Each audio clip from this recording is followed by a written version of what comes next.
दुनिया की सबसे बड़ी फौजी ताकत पेंटागन अब एक ऐसे शख्स के आत्मा है जिसके जिस्म पर बने निशानात ने पूरी दुनिया में कलबली मचा दी।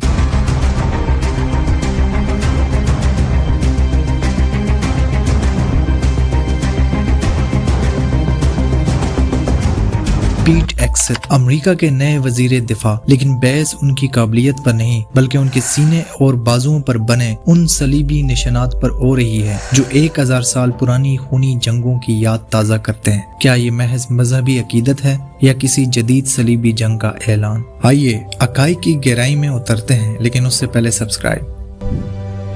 पीट हेगसेथ जो ईरान को वहशी और कदीम दौर का दुश्मन करार देते हैं, उनके सलीबी निशानात जेरूसलम क्रॉस इस ईरान इसराइल जंग को एक सियासी तनाज़े के बजाय एक मजहबी जंग की शक्ल दे रहे हैं। हेगसेथ के सीने पर यरूशलेम क्रॉस का बड़ा निशान मौजूद है। ये कोई आम मजहबी अलामत नहीं है। ये निशान 1099 ईस्वी में पहली सलीबी जंग के बाद कायम होने वाली मुमलिकत यरूशलेम का सरकारी परचम था।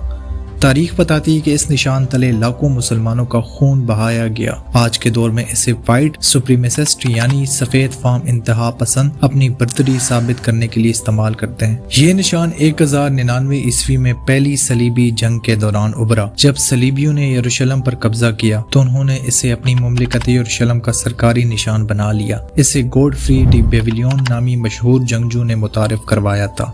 दिलचस्प बात यह है कि आज भी जॉर्जिया के कौमी परचम पर यही निशान मौजूद है और इसे बैतुल मुकद्दस में ईसाई ज़ायरीन की पहचान समझा जाता है।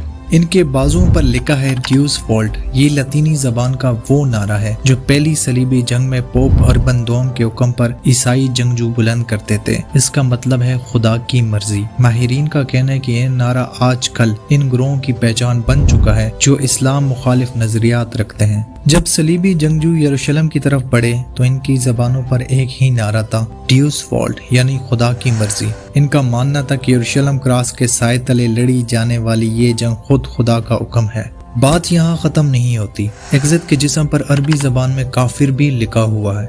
ये लफ्ज इन अमरीकी फौजियों में मकबूल हुआ जो इराक और अफगानिस्तान की जंगों में शामिल थे। ये टैटू इस बात की अलामत समझा जाता है कि पहनने वाला खुद को मुसलमानों के खिलाफ एक मुकद्दस जंग का हिस्सा समझता है। पीट हेगसेथ इन इल्जामात को मुस्तरद करते हैं।